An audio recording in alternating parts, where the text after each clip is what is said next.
First of all, I would like to thank the organizers for giving me this opportunity to interact with all of you. So basically, my point of view, because you're all connected with the technology industries one way or other, we're going through a big transition times. Recently, I was in US. I visited a lot of cities, technology cities in US.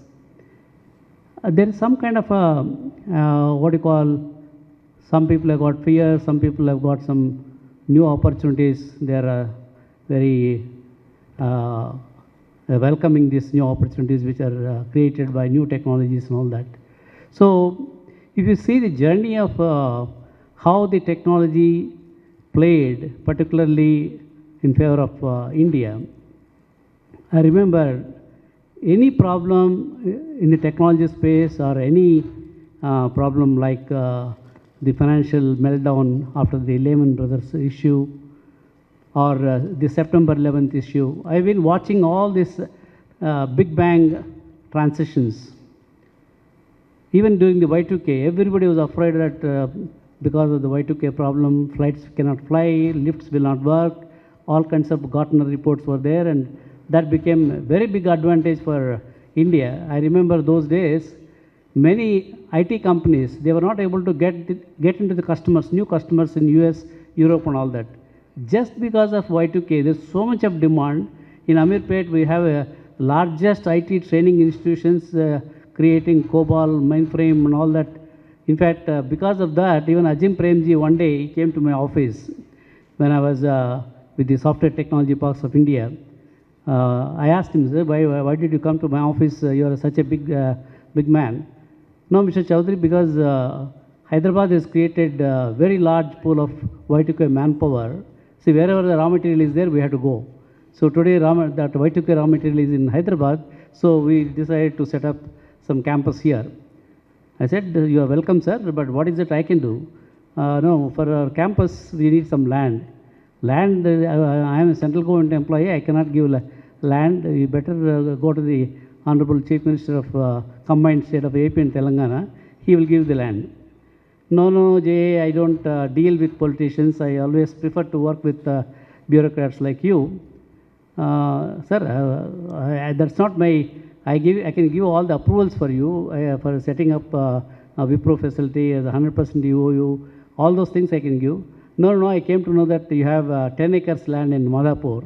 Is it possible for me to give 4 acres out of those 10 acres? I have only 10 acres. Out of that, he is asking me 4 acres. But those days, there were no IT companies in Hyderabad. We started promoting IT in Hyderabad when there was no internet. With great difficulty, some NRIs started coming here, and still critical manpower was not there. Many people, many companies were not coming to Hyderabad because there is no critical manpower. Social infrastructure is also not good. International airports were not there. International flights were not there. International schools were not. All kinds of issues were there with Hyderabad those days. Then I thought, having Wipro as anchor company, definitely it will improve the ecosystem in Hyderabad. I will be able to promote many more companies to come to Hyderabad. Then I spoke to my boss who sits in Delhi, the Secretary Department of Electronics, and N. Vittal recently passed away. Sir, Ajim Premji is sitting with me.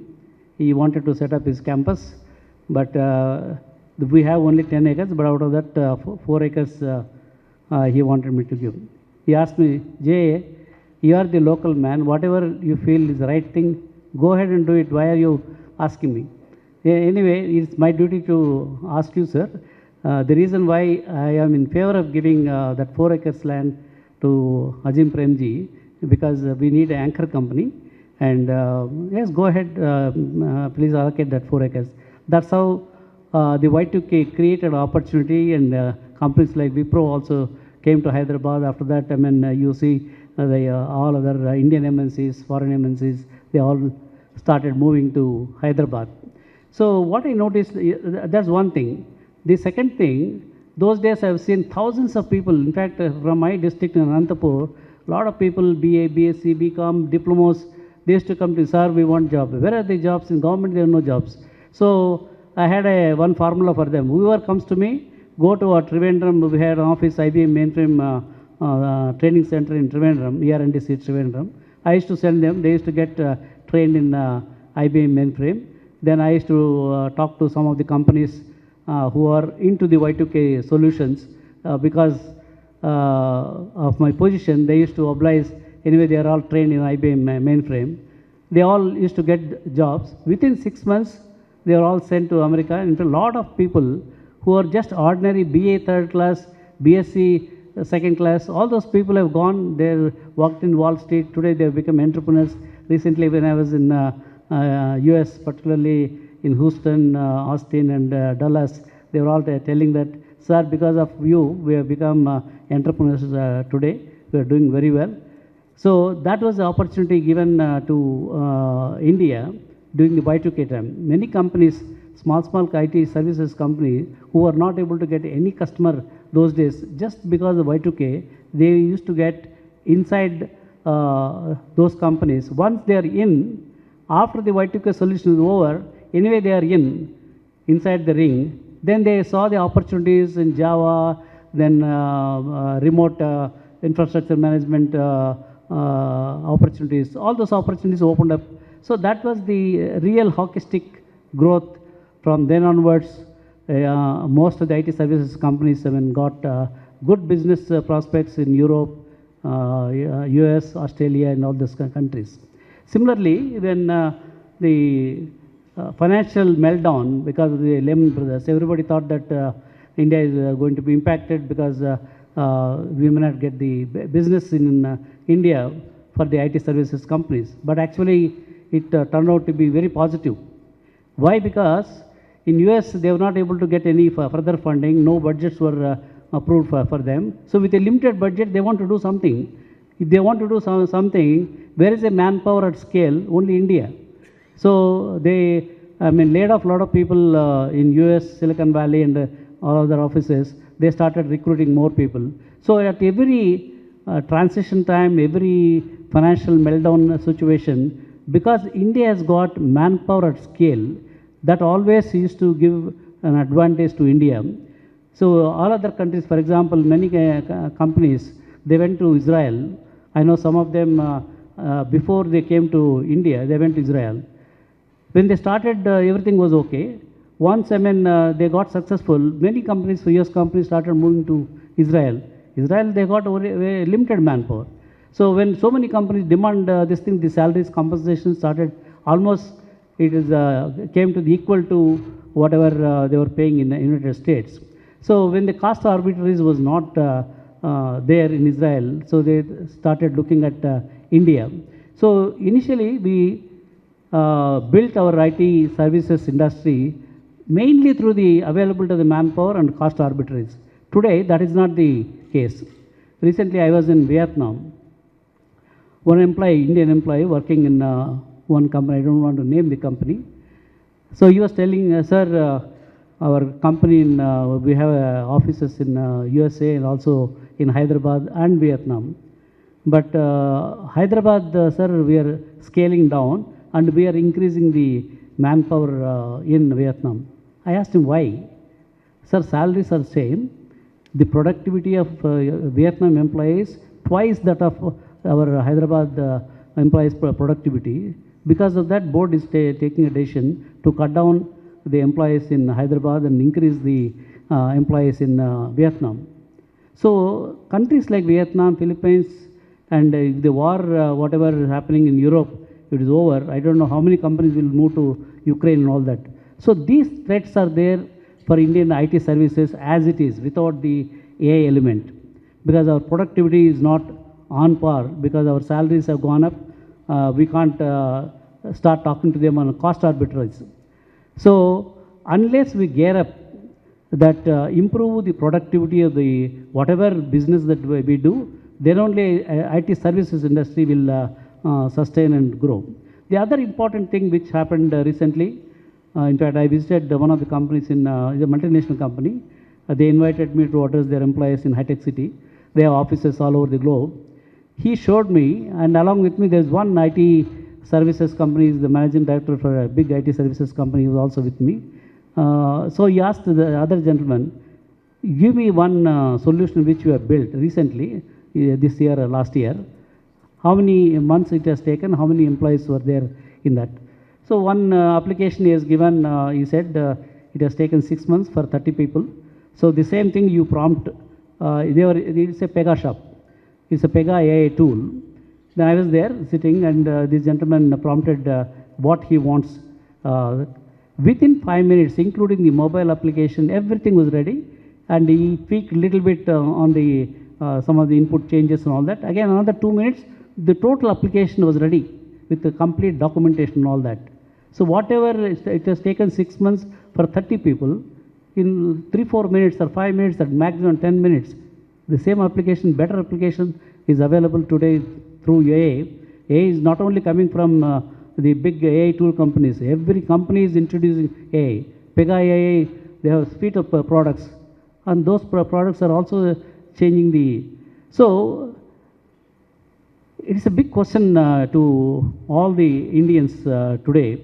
Today, if you see Hyderabad, for example, when I came in '89, even in Jubilees, they were selling acres because there is no demand. Once IT started moving, then employees started buying automobiles and buying flats, consumerism started going up, taxes started going up, and all the, whatever the lands which were sold those days in acres, today they are selling at millimeters, right? This all happened because of the IT economy. Most of the cities like Hyderabad, Bangalore, Pune, Chennai, Gurgaon, they're all IT-driven economies. Most of them are working in the rudimentary IT services like BPO, KPO, ERP, all these things. Many of these IT services, the way the tool companies, today they are at X level. And next year, next version will get into the Y level. So they have to compete with other tools. That's one problem. The other problem, like Meta, they have got open source AI tools. So a lot of people taking that open source and building various vertical, agriculture vertical, healthcare vertical, they're creating a lot of AI components so that any application just bring those components and put a layer, customized layer, and give it to the customer. So all these things are happening. So we have to really wake up and see how do we grab this opportunity. The only advantage India has got, we have a lot of premier institutions. When we started our STPI in Hyderabad, there was no IIT, there was no IIIT, there was no IIM, no ISB. None of these premium schools were here. Still, we were able to promote the IT here because it was rudimentary. Initially, Hyderabad, we started with the BPO industry. For that, not big technology knowledge was required. But today, fortunately, every state, for example, the AP and Telangana has got IIT, IIIT, Nelsar, then BITS Pilani, you name it, all the premier institutions. Same thing again in Andhra Pradesh also they got all. So all the states in India, they got premier institutions. On top of that, many private universities like Tech Mahindra University, Ajim Premji University, then Ashoka University, they are also been doing very well and they are producing good quality. So we have quality manpower at scale. That is the biggest advantage. And particularly when you are going into the new technologies, the raw material is the people. So if the right raw material is available, definitely India is going to. That's one. Second thing is, see today for AI, everybody is talking about AI. Why China is almost #1 in AI? Only because of data. What Chinese government is they're doing, they're curating all the data, they're cleaning the data, giving the data to the entrepreneurs, ask them to come out with use cases and train that AI models before they provide the solution to the other countries and all that. That data is being given to them. India also, we have got 1.5 billion population. Our digital infrastructure even better than China because they're all digitally connected. If only we take some of this data in anonymous way or whatever it is and train your models and have the right kind of solutions, I think there is going to be a lot of opportunity. That's one. Third one is the consumers. Earlier, everybody used to go to America because there is no market in India. US was the land of opportunities. Today, US may not be the land of opportunity. India is the land of opportunity. You go to any mall today in Hyderabad, any day, It's all full, like a bus stand. There's so many people buying this, that, and all that. Same thing, you go to any airport, full. All the flights are full. I mean, ordinary people. I mean, I used to, get into the airplane. Once I got a job, and after getting job also, 10 years I had to wait to get into a airplane. Today, any common man from the rural India, they are able afford to fly in these airports. So there are a lot of consumer dynamics are changing. India is a big consumer market. Why Apple and all these companies are coming to India and making India as the big manufacturing base. I remember when I was co-founder of the Portal Player, we used to supply our silicon chips to Apple iPod. Those days, I used to ask Apple people, why you are not considering India as a market? No, Jay, India is not the right market for us. Market is in Europe, USA, and China. That was the statement. Today, the same Apple, their majority of the Apple phones are getting manufactured in India, and they are selling in India. So many MNCs are coming. Earlier, they were coming for the cost arbitrage and available to the people. Today, many GCC companies, they are coming to India for India market. India is a huge market. You go to rural India, urban India, wherever this thing, a lot of economic activities are happening. So that's another biggest advantage for India at this point of time. That's why our Honorable Prime Minister always calls, we are in Amrut call. Definitely we are in that Amrut call, and provided there are some corrections we need to do, particularly during this transition time. I keep telling Sandhi Kalam. So in this time, we have to prepare the right kind of manpower. Particularly, startups are growing like anything. But recently, I met a couple of startups in Bangalore. Sir, we have a big problem. Sir, I don't think this way we cannot continue our business. I asked him, what happened? Sir, we are from Premier Institute, IIT Madras, but we are not able to get the manpower. No, for IIT Madras guy, why your own classmates? No, sir, our classmates are demanding 50 lakhs minimum, or some of them are asking 1 crore. With that kind of a salaries, we don't have a backing from any business family and all that. We came from average families. I don't think our family can support me till we have the product and get the revenues. For that, it will take some time. But right now, I'm facing this problem. So this problem is there for many good startups started by all the average income people from premier institutions. I told this to IIIT director also, that though you are producing good manpower, but this manpower is not suitable for the startup companies. So since IT services industry is going down, the product companies and startup companies are actually going up. But we need to provide manpower for them. So we're thinking about starting a bridge course. We are thinking about me and some of the GCC company heads. We had a discussion with the Sriniraj of Sri City chairman. We are setting up a school in Sri City. Sri City, why Sri City? There are 250 manufacturing companies in Sri City. So we want to set it up our training center, take all the people with IT background who are laid off, or the even students who are in the third year engineering. Unfortunately, most of our engineering colleges, they closed civil engineering, they closed mechanical engineering, except IT, some variants of IT, they're all tool fellows. And I don't think they're suitable in this kind of prompt engineering, and they can't prompt the system. Suppose somebody want to provide a solution to agriculture company. Unless he is a BSc agriculture or MSc agriculture who knows how agriculture works, then only can prompt. If I don't have the domain knowledge, I can't prompt. So IT engineer cannot prompt what healthcare solution is required.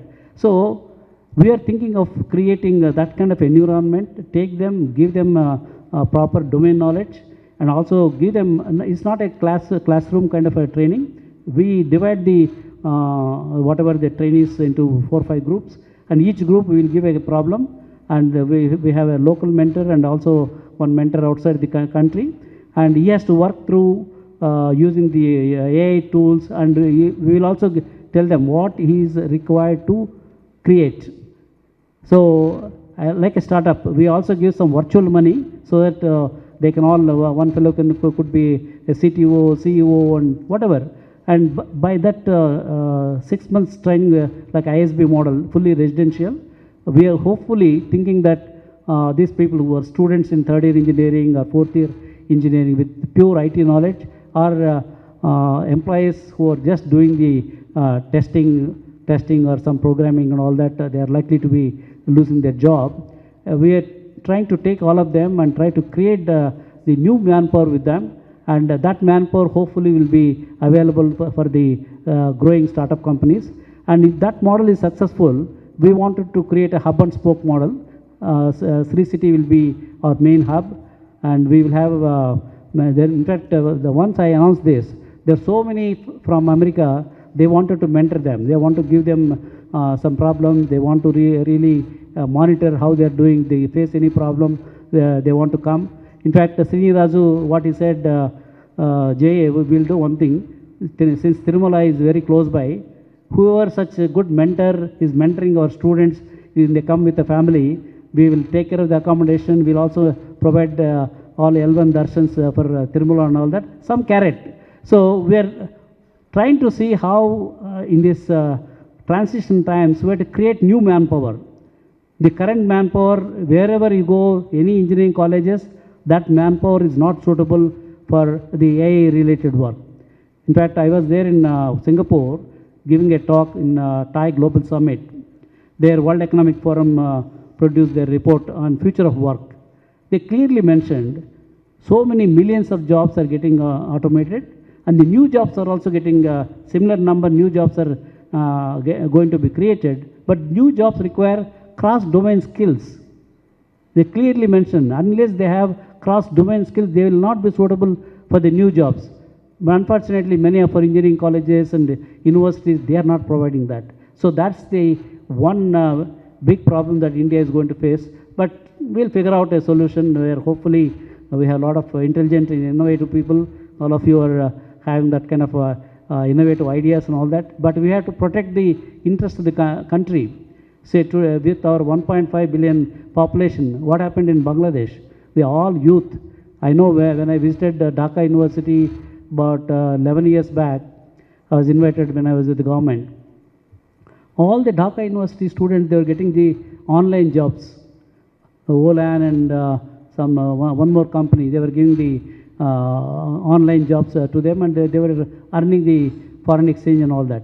So they were not having any issues. But today I was told, because of the automation and all that, they are not getting any of those jobs. And other jobs are also anyway are not there. So when youth, they don't get any job, when the unemployment rate start increasing, some trigger, that could be a political trigger or non-political trigger, but youth is the one which actually, because their future is question mark. When their future is question mark, they will get into dharnas, they will try to damage everything and all. That's what is happening. So India, with the same population density, more population, and if we are not able to create jobs, enough jobs, then that will be a big problem. So we need to, all of us, we have to think how we can create new jobs for those youth who are coming out and for those who are losing their jobs in the IT services industry. In fact, if all of you know Telugu, Brahmam garu, Veera Brahmam garu, ఆయన కాలజ్ఞానంలో రాశాడు, మనిషిని పీక్కు తినే కాలము భారతదేశంలో వస్తుందని. ఇప్పుడు ఈ సిచ్యువేషన్లో మనం, if you don't take right decisions, maybe that may come soon. So we have to be very cognizant to this. We don't require Pakistan or China to destabilize India. As long as our employment engine continuously running properly, nobody can stop India. The moment it slows down, that's when all the opposition parties, because of this current government, so many people are unemployed, they will come onto the roads, Rasta Roko, Rail Roko, Bus Roko, all Rokos will come. Then even existing company, why all these headaches? There is no cost arbitrage in India, then we'll go to Vietnam, we'll go to some other country. That will be disaster for the country.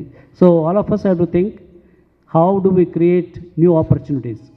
So recently we have taken a decision to have a rural startup bus yatra, Ankur Yatra we are calling. In fact, more than 1,000 people from Europe and USA, they are all coming. They are participating in this rural startup bus yatra. Why rural startup bus yatra?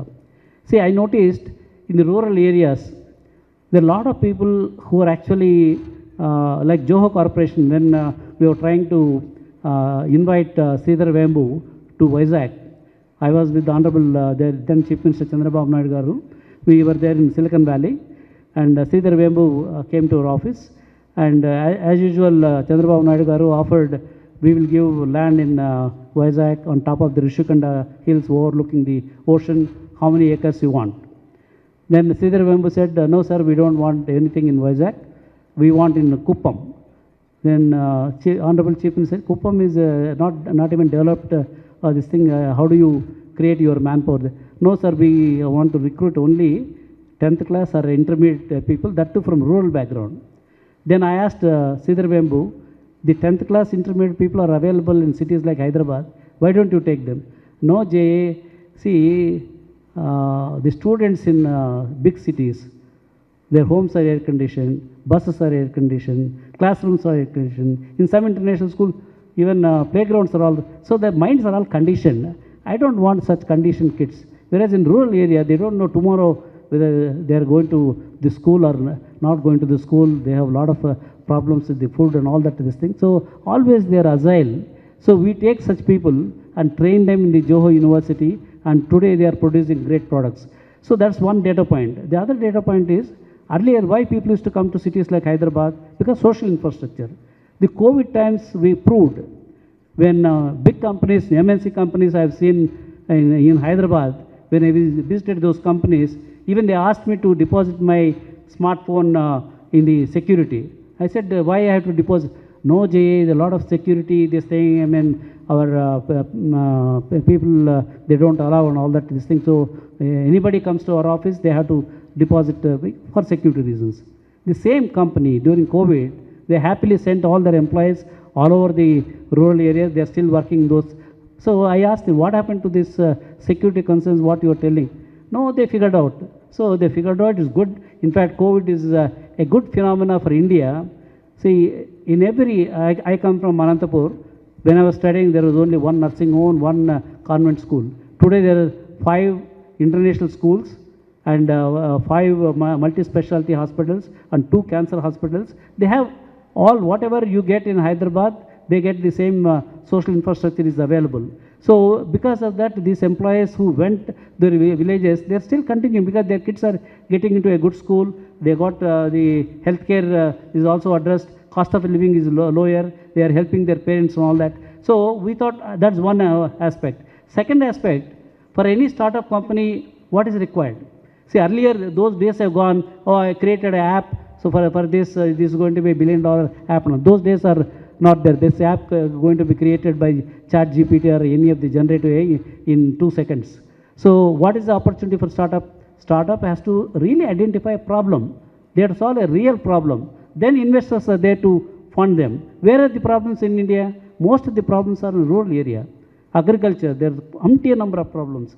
Education, umpteen number of problems. Finance, umpteen number of issues. So if only we curate those problems, give these problems and allow this local boys and girls to work in those, this thing, allow some of the rural entrepreneurs, give them some funding, and they will be able to create a lot of opportunities for the country in a sustainable way. So far, Government of India and so many state governments, they are not able to solve any of the, though they have been pumping a lot of money to the rural area, they are now eating and becoming alcoholic and all that this thing, and that's not good for the country. Whereas if you give the same problem and allow the startup company to create a solution, they will create a sustainable solution. For example, when I was giving a talk in one of the entrepreneur conferences in Bangalore, I told them, after leaving government, I started 3 startups. One startup got listed in NASDAQ and we sold it to NVIDIA. The second startup, we sold it to National Stock Exchange at a good valuation. But third startup, I failed. They asked me, why you failed in third startup? I thought of getting into organic farming. We had more than 500 acres and we wanted to do everything properly, got organic certification. Everything was done. I invested a lot of money. But finally, I had to donate that land because there is no labor. If the labor is not coming, particularly orchards and other this thing, very difficult to manage. So because of that, I started donating those lands. Then one entrepreneur stood up. sir, if you give me 8 months time, I'll create a small robo which has got two arms.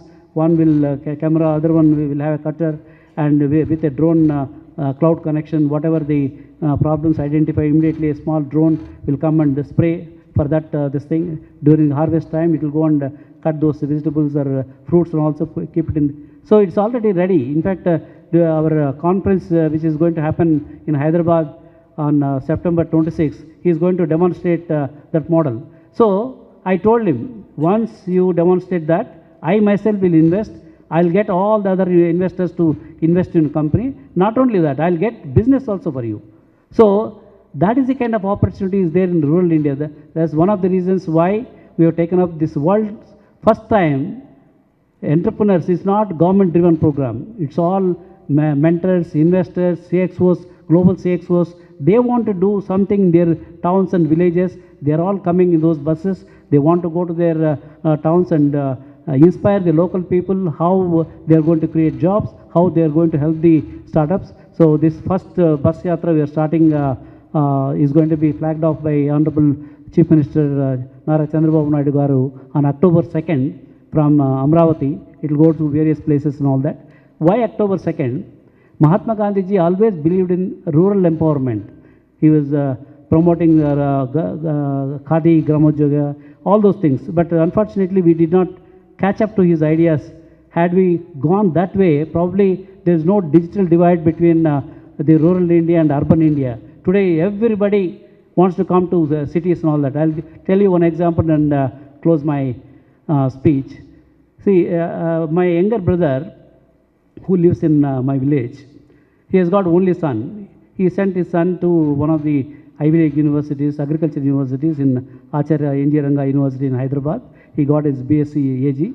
Afterwards, he sent him to Netherlands for the Wageningen University, world's #1 university in agriculture. After doing all that, that boy wants to come back to the village. He wants to start a agri-tech company. When he was doing all that, I was also there in that village during that time.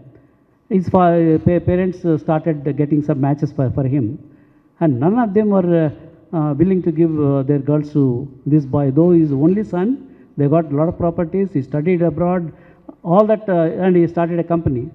Not just because he is into farming and he is in village, they don't want to give their girls. So finally, I had to move him to Bangalore. I spoke to one of my friends in one Dr. Mahesh. So some of our ISF people know.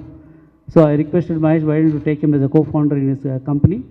He went there. Now he is living in Bangalore. Within a month's time, he got his marriage fixed. Now he happily got married and all that. So why this example? All the good people, because of all these various things, they want to leave rural India, come to Hyderabad for various reasons. So with that, what is going to happen? All those people who are getting free money, who are getting alcoholism and drugism, that's going to be liability for the nation. How long these governments will keep on giving the money? The day they stop, a big revolution will come from that area. So only way to solve in a sustainable way is we have to lift rural economy through the entrepreneurship. Once they become entrepreneur in one village, everybody, oh, instead of doing this, maybe I'll ask my son or daughter, get into this path.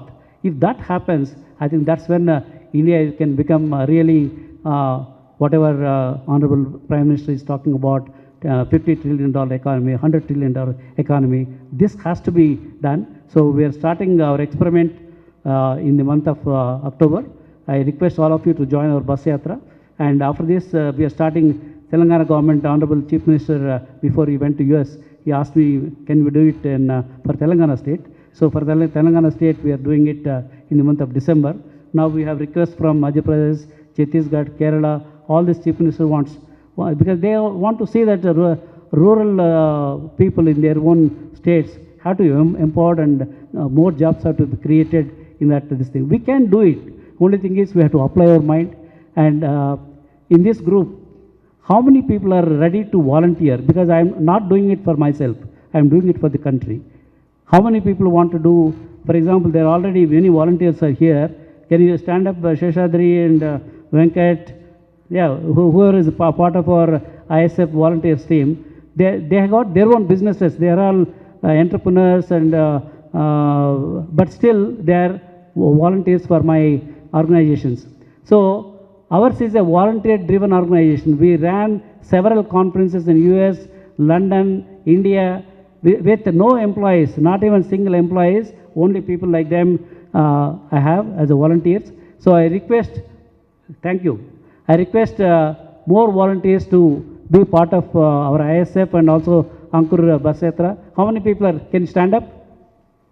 This is a national building activity.